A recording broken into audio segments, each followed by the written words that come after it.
Bonjour, on se retrouve aujourd'hui pour la partie 2 du podcast Le développement personnel à travers les mangas.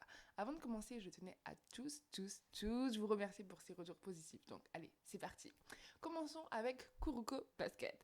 Alors si vous voulez, Kuroko Basket, c'est l'histoire de Kuroko, oui, titre très original, qui a une passion pour le basket, sauf qu'il est, absolument nul, en tout cas dans une certaine mesure. Dans le sens où il dribble mal, il shoot mal, il rate tous ses paniers. Mais heureusement pour lui, il est passionné. Et donc il passe la plupart de son temps libre à s'entraîner. Mais pourtant, il reste toujours aussi nul. Pourquoi ? Vas-tu me dire, on dit souvent que le travail paye toujours, n'est-ce pas ? Eh ben, non, pas toujours. Mais un jour, tout va changer. Le jour où il va rencontrer Akashi, qui va tout de suite remarquer sa petite particularité et qui va, entre guillemets, l'inciter à travailler dessus. Et enfin, après un travail et une découverte de de son point fort, disons ça comme ça, il va rentrer dans la meilleure équipe du lycée qui n'est autre que l'équipe où il y a la génération miracle. Alors, déjà la première chose que m'a appris Kuroko, c'est que tout simplement le succès est un résultat et que c'est le résultat d'une équation très simple, beaucoup, voire énormément d'échecs et surtout de la persévérance. Parce que en soi, s'il avait abandonné, il ne serait jamais rentré dans cette équipe. Donc, il faut persévérer. La deuxième chose, c'est qu'il faut mieux travailler sur ses forces que sur ses faiblesses. Je m'explique, je ne dis pas que travailler sur ses faiblesses, ça sert à rien, c'est inutile, je dis juste que ce serait plus stratégique de travailler sur ses forces que ses faiblesses. Prenons un exemple. Disons Monsieur X, ok,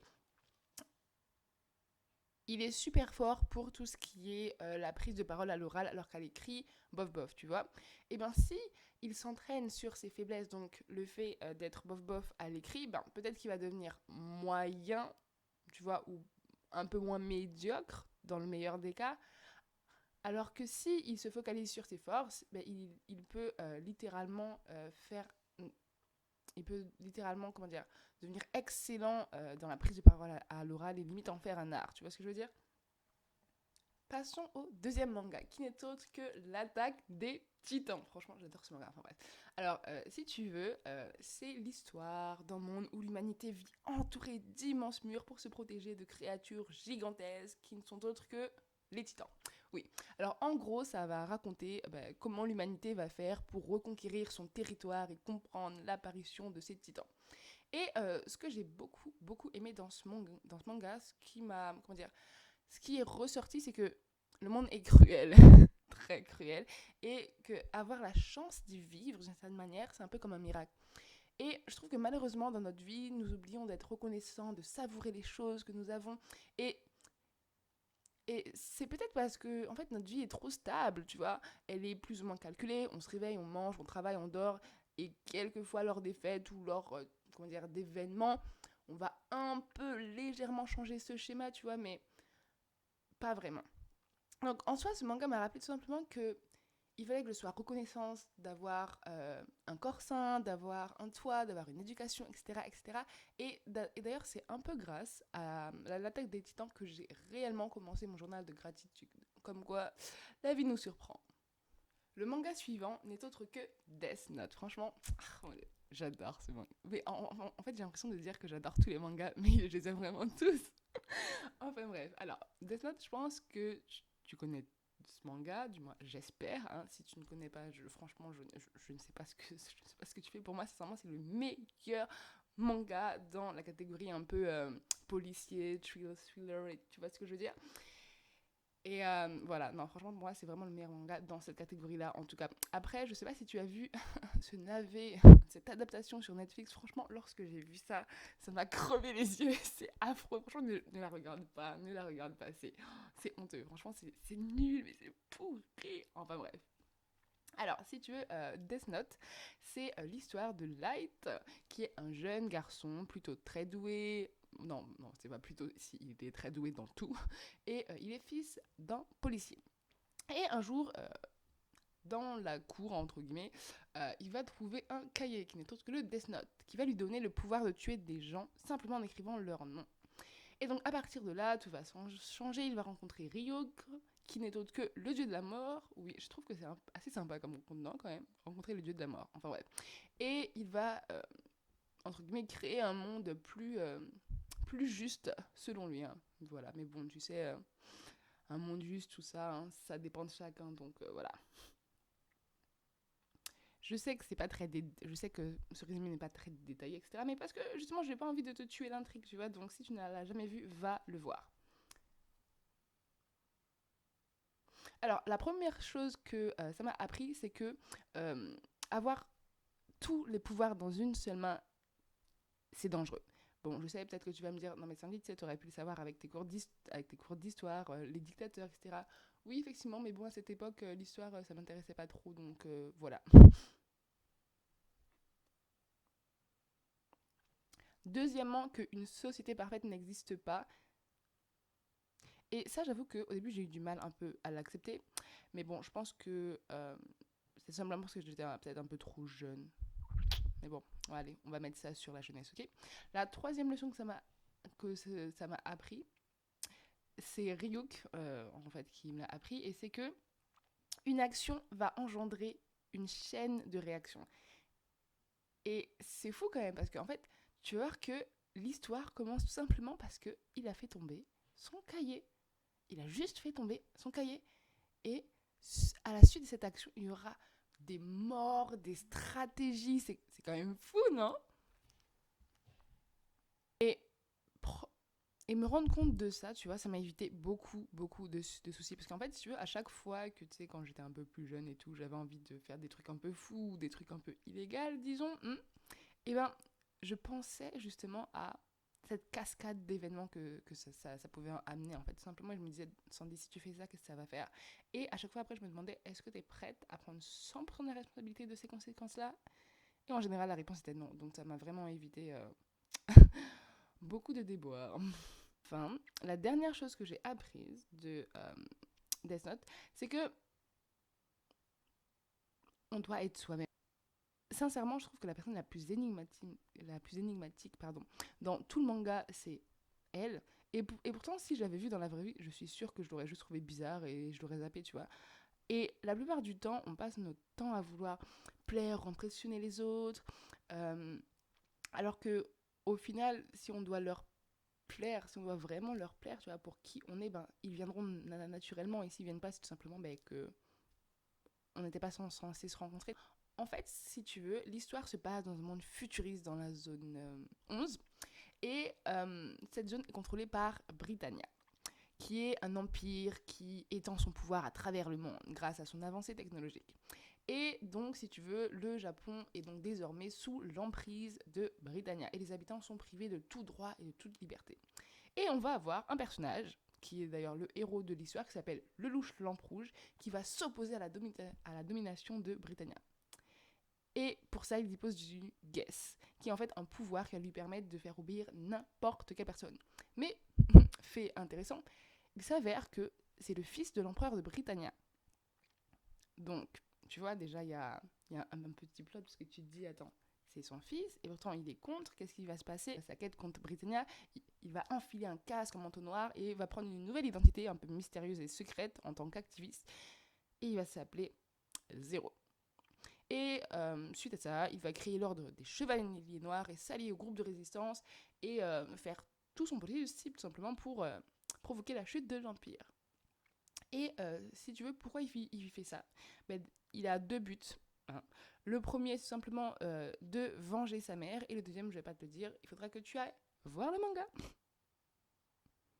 Alors, qu'est-ce que ça m'a appris? Ben, ça m'a appris une seule chose. Sincèrement, pour le coup, ça m'a juste appris une chose. Ça m'a appris qu'on ne change pas le monde avec de jolis mots. Et ce qui veut dire que c'est pareil pour nous. C'est pas parce que tu te dis des affirmations tous les jours, que tu lis X ou Y chose, que je ne sais pas, que tu suis telle ou telle formation, tu vois. C'est pas parce que tu. Comment dire ça? C'est simplement parce que tu parles, simplement parce que tu lis, que tu vas changer. À un moment, il va falloir que tu matérialises. Il va forcément falloir que tu matérialises ce souhait ou cet objectif. Et pour ça, il faut passer à l'action, tu vois. Comme Zéro, en fait. Parce que si il s'était simplement contenté de dire oui, bon, moi, je suis pas trop d'accord avec mon père, tu vois, avec cette prise de pouvoir, en soi, ça n'aurait rien changé. Non. Il est passé à l'action, il a créé une espèce d'armée. Je veux dire, il a fait un truc, quoi. Donc, passons au prochain manga, qui n'est autre que Fairy Tail. Alors, si tu veux, Fairy Tail, c'est l'histoire d'une guilde. Voilà. Sincèrement, je ne saurais pas comment te résumer Fairy Tail. Pourtant, j'adore ce manga, mais je serais incapable de te le résumer. C'est l'histoire d'une guilde, et donc, si tu veux, il y a plusieurs membres dans la guilde, et il y a d'autres guildes.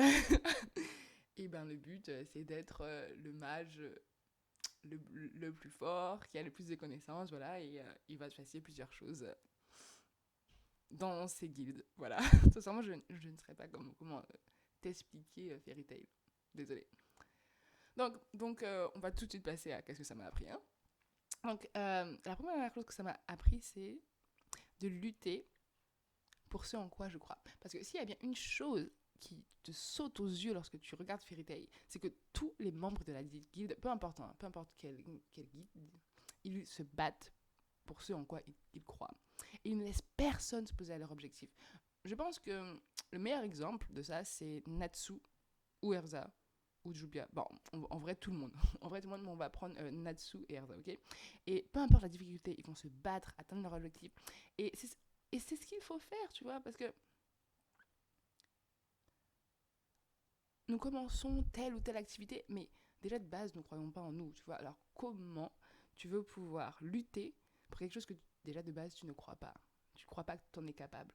Donc, je t'invite à croire en toi et à te battre pour ce que tu crois. La deuxième chose que ça m'a appris, c'est qu'il faut toujours avancer dans ta vie. Après, oui, des fois ça peut être très difficile, mais c'est comme ça, c'est la vie. Et la vie est faite de haut, de bas, de moins haut. C'est normal. Et je trouve que ma vie le fait très bien. Elle ne va pas laisser son passé l'affecter. Elle a créé Fairy Tail, soutenu la guide, même en tant qu'esprit. Elle a appris de ses erreurs du passé et elle a changé. Elle a changé, elle a avancé, elle est passée à autre chose. Et donc, ça m'a appris simplement que je ne dois pas laisser les erreurs de mon passé déterminer mon avenir. Le passé appartient au passé, tout simplement. Donc, ne te laisse pas... Comment dire ça? Ne te laisse pas ton passé contrôler ton avenir. Effectivement, je te dis pas d'oublier ton passé parce que c'est important. En fait, ce qui est important dans ton passé, c'est vraiment que tu apprennes de tes erreurs. Mais dès que tu as fait ce travail-là, c'est bon, c'est fini avec ça. Maintenant, vis dans le moment présent et prépare ton avenir. Personnellement, Fairy Tail, c'est vraiment un manga que j'ai beaucoup apprécié, surtout dans mes années collège, parce que sincèrement, je passais ma vie à regarder ce manga. Et d'ailleurs, j'ai même, je crois que d'ailleurs, ça m'a tellement motivée en fait à me dépasser que de base, mon brevet, je voulais juste l'avoir vite fait, tu vois, et ma moyenne, pas une trop grande moyenne.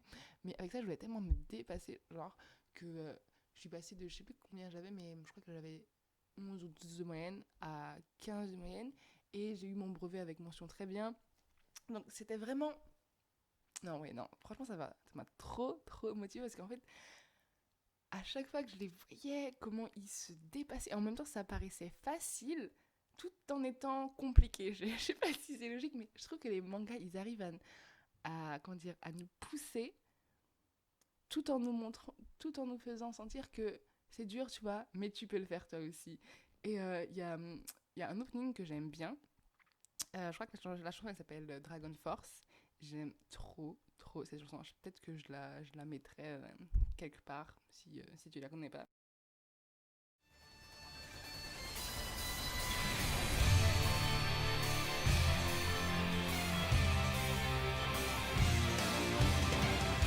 Alors, parlons de Naruto. Je pense que tu connais déjà, donc je ne vais pas faire de résumé. On va tout de suite passer à qu'est-ce que ça m'a appris. Alors, si tu veux, Rock Lee, qui est un personnage de Naruto, tout simplement, il m'a appris que le travail acharné bat le talent. Et en soi, c'est vrai parce que début, de base, il n'avait aucun talent pour devenir ninja. Et pourtant, à force de travail, acharné, certes, ben, il a réussi à devenir le ninja le plus fort de son village, du village. Tu vois ce que je veux dire? Alors que de base, il n'avait aucun talent. Et si tu veux, à l'aide de son professeur, il s'est entraîné de plus en plus dur et, comment dire, il a poussé ses limites, tu vois, il n'a jamais abandonné. Et il s'est focalisé seulement sur son objectif. Et tu vois, peut-être que on t'a déjà dit que oui, tu n'avais pas de talent ou pas de compétences pour faire telle ou telle carrière, comme beaucoup de conseillères d'orientation font, hein. Enfin bref, no shade, hein, mais bon. Et, ou X choses, tu vois. Mais ce n'est pas vrai. Sincèrement, ce n'est pas vrai. Je pense que le talent, c'est juste un levier, tu vois, une aide, tu vois. Parce que, regarde, imaginons tu peux avoir un talent fou pour le violon, mais si tu ne bosses pas, en soi, ça ne sert à rien. Effectivement, peut-être que tu vas te débrouiller sans grand effort, tu vois, tu vas être moyen ou tu peux même être une bonne personne. Mais tu ne seras pas excellent, tu vois. Alors que une personne, disons, qui n'a pas ce talent pour le violon, mais qui travaille constamment, se bat tous les jours, eh bien, c'est sûr, tu peux être sûr que cette personne va le dépasser. Euh, à part ça, à part cette leçon avec Rock Lee, la plus grande réflexion, le plus gros changement que j'ai eu quand j'ai regardé Naruto, c'est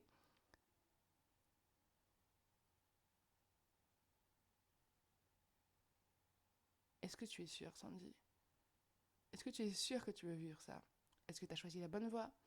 Est-ce que ta vie a un sens? En gros, Naruto m'a tout simplement fait remettre le but de ma vie en question.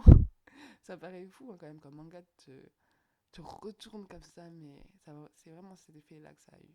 J'aimerais te parler de Hayao Miyazaki, le légendaire animateur japonais, scénariste, cofondateur des studios Ghibli et responsable de certains films les plus imaginatifs et les plus ouverts de ces dernières années. Parmi lesquels tu as Mon voisin Totoro, Princesse Mononoke, Nausicaa, La vallée des vents, Kiki la petite sorcière, Le château ambulant, Le vent se lève. Bon, j'arrête, non, je rigole. Bon, en soi, c'est juste pour te dire que j'aime vraiment ce gars. Et là, si tu veux, contrairement aux autres mangas où j'ai vraiment détaillé chaque manga un par un, là, vu que sincèrement, ils m'ont tous, tous les films d'Ayao Miyazaki, ils m'ont appris quelque chose, donc je ne vais pas tous les dire, ce serait trop long, franchement. Donc je vais faire un peu, comment dire, une revue globale et générale, ok? Donc, déjà, ce que j'ai remarqué dans les films d'Ayao Miyazaki, c'est qu'il y a des thèmes récurrents, comme le thème de la nature, les avions, la nourriture, bien évidemment, qui n'aime pas. Et surtout, là, ce que j'aimerais surtout parler, en tout cas ce qui m'a beaucoup aidé, c'est le fait qu'il y ait tout le temps ce thème de l'enfant, tu vois, l'art de grandir, qu'est-ce que ça signifie, tu vois. Et si tu regardes bien, tu vas remarquer que la plupart de ces histoires, ben, les héros, ce sont des enfants, tu vois, et ils vont avoir des responsabilités euh, que généralement on donne à des personnes d'un âge un peu plus mûr. Et bizarrement ou pas d'ailleurs, ils vont être à la hauteur de ce challenge, peu importe la difficulté. Et ce que j'aime bien, c'est que chez Miyazaki, les enfants ne sont pas juste des enfants, tu vois. Ils ne sont pas juste un bébé qui pleure, des enfants maladroits, insouciants. Ils sont plus que ça. Dans le voyage de Shishiro, ben, même si elle n'a que 10 ans, elle va se mettre à travailler en salissant ses mains littéralement, tu vois, alors qu'au début elle va rechigner, tu vois, mais au final elle va se responsabiliser un peu et elle va faire le taf en fait. Ou encore t'as Kiki la petite sorcière où elle va partir de chez elle à 13 ans pour découvrir le monde. Non mais qui part de chez lui à 13 ans pour découvrir le monde, hein, sincèrement. Aussi une autre chose que j'aime bien, c'est que on voit bien en fait la prise en maturité des personnages, ils vont se responsabiliser au fur et à mesure, tu vois. Par exemple, c'est comme dans comment ça s'appelle Pogno sur la falaise. Et ben tu vas voir Sosuke qui va sauver Pogno et en fait dès qu'il va la sauver, c'est comme si il y a un pacte qui a été signé entre eux et donc maintenant en gros c'est comme si je t'ai sauvé donc maintenant je vais m'occuper de toi. Et il me semble que, je sais plus s'il dit exactement ça, mais il me semble qu'il dit un truc du genre, il me semble que dans le film, il dit clairement à sa mère que, ben, il a sauvé Pogno, et donc maintenant, elle est sous sa responsabilité, tu vois, et ça montre qu'il a pris en maturité. Mais Aussi, une autre chose que... Désolée, franchement, c'est super brouillon, désolée.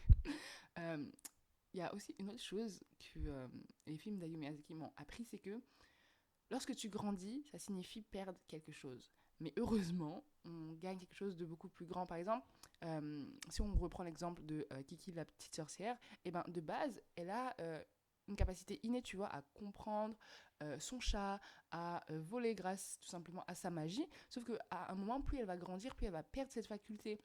Et donc elle va devoir la réapprendre. Et ce qu'elle faisait auparavant, tu vois, sans effort, ben, elle va devoir comment dire, ben, tout simplement le réapprendre et regagner cette compétence. Et donc, oui, elle a perdu cette faculté qui était de base innée, mais elle a gagné en connaissance d'elle-même, elle se connaît beaucoup plus, elle se comprend beaucoup plus, et surtout, elle comprend sa place dans le monde. Et ça je veux dire, c'est un gain, au final, qui est beaucoup plus grand que son gain de départ. Et ça montre aussi, comment dire, ce passage de l'enfant à, pas l'adulte non plus, mais du passage de l'insouciance à la maturité, on va dire.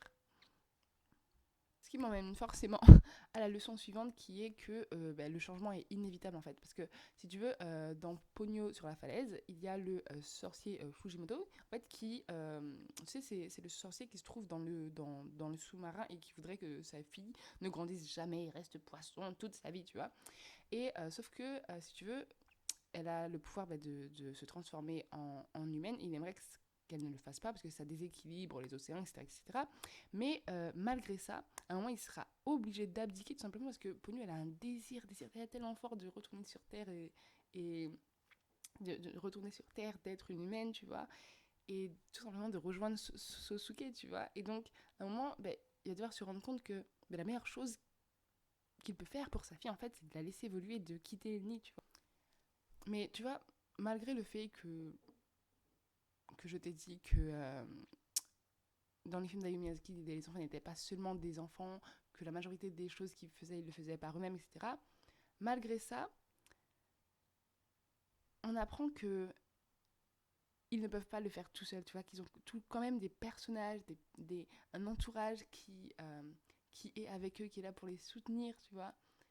Et donc finalement, ils le font pas vraiment eux-mêmes, tu vois. Je sais pas si c'est très clair. Et je sais pas si tu sais, mais peut-être que t'es comme moi, hein, mais j'ai lu beaucoup, énormément de livres de développement personnel. Et pourtant, sincèrement, il n'y a aucun d'entre eux qui arrive à me faire vibrer comme les mangas. Et je ne sais pas si c'est parce que les mangas communiquent directement avec notre cœur, tu vois, on se sent compris, on se sent intégré, ou peut-être que c'est parce que pour la plupart d'entre nous, ben, lorsqu'on a découvert ou lorsqu'on regarde les mangas, ben, c'est un âge où on est un peu perdu, tu vois, on est en pleine construction, je ne sais pas. Mais le plus important, c'est ceux qui nous font ressentir, ceux qui nous font vivre, ceux qui nous apprennent. Et oui, non, sincèrement, forcément, c'est utile. Effectivement, c'est utile de lire des livres de développement personnel pour tout ce qui est hard skill, tu vois, genre pour les compétences, pour des compétences, tu vois. Mais pour tout ce qui est le savoir-être, le savoir-vivre, euh, la motivation, la détermination, la procrastination, etc., je trouve que les mangas font un meilleur travail parce que je sais pas, ça te parle directement en fait, ça. Je sais pas, ça te parle directement, tu te sens directement, tu sens directement toute cette, non, ça, je ne sais pas comment l'expliquer, mais tu sens simplement toute cette force, tu vois, tu sens toute cette atmosphère en fait. C'est comme si cette atmosphère elle vient t'enivrer et ça te motive en fait, tout simplement. Franchement, ça te motive. Moi, à chaque fois que je regarde un manga, ben, je sais déjà que je vais vivre une expérience. Ouais, voilà ça, c'est une expérience. En fait, je trouve que un manga, ça te fait vivre une expérience, tu vois, et tellement immersive que à un moment tu es addict, hein, mais bon, pour mon plus grand plaisir en tout cas. Alors que les livres de développement personnel, même s'il y en a où le storytelling est très bon, hein, franchement, ben, il n'y a pas ça. Après, c'est peut-être parce qu'il n'y a pas la musique, peut-être parce que il n'y a pas de, je sais pas, il y a pas de visuel, il y a pas de, et ça peut-être que ça joue aussi. Je ne sais pas, sincèrement, je ne sais pas, mais euh, si tu n'as jamais regardé de manga ou si tu trouves que c'est simplement pour les enfants, Oh lolo, grosse erreur, grosse erreur. Franchement, moi je trouve que les mangas c'est pour tout le monde. Pour tout le monde, en plus je trouve que en fait ça grandit avec toi en fait. Ou peut-être tu grandis avec un peu des deux, tu vois. Et en plus, lorsque tu regardes un manga à tel ou tel âge, tu vas pas le comprendre de la même manière. Par exemple, lorsque la première fois que j'ai regardé Avatar, quand je dis Avatar, hein, je parle du maître de l'air, hein, je parle pas d'Avatar avec les, les espèces de personnes bleues, et ben je l'ai compris d'une. En vrai, je l'ai pas vraiment compris, j'ai juste compris que ben il était gentil, tu vois, qui voulait remettre un peu la paix dans ce monde, tu vois, alors que quand je l'ai regardé aujourd'hui, bon, bien évidemment, je l'ai regardé d'autres fois aussi, mais bon, c'est pour que ce soit pas trop long. Mais quand j'ai regardé aujourd'hui, je l'ai compris, mais d'une manière complètement différente, tu vois. Enfin bref. Donc voilà, je tiens à te remercier d'avoir écouté ce podcast jusqu'au bout. J'espère que tu as passé un bon moment. En tout cas, moi, oui, n'hésite pas à commenter, euh, partager si tu veux et à t'abonner si tu as aimé. Sur ce, passe une bonne journée ou une bonne soirée. Je ne sais pas à quelle heure tu écoutes ce podcast. Allez, bye.